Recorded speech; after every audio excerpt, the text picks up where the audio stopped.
Onion. It was founded in 1991 by my current boss, Seth.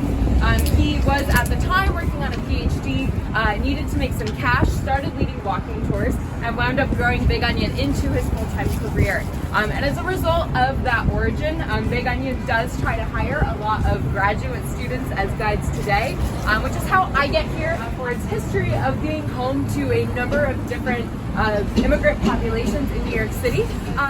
Below Houston Street, west of the East River, north of Canal, and east of either Bowery or Broadway. It sort of depends on who you ask. And it is, I think, about 4% of the total surface area of Manhattan, but at the turn of the 20th century was actually probably the most densely populated neighborhood in the entire world.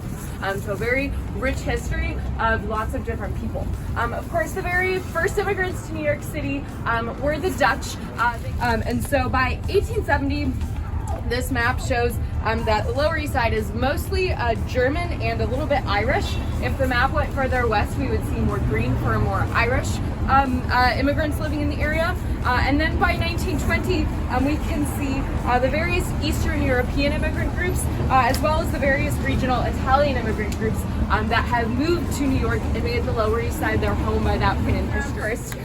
These are the plantains that you cook when they are still green, when they are not ripe yet.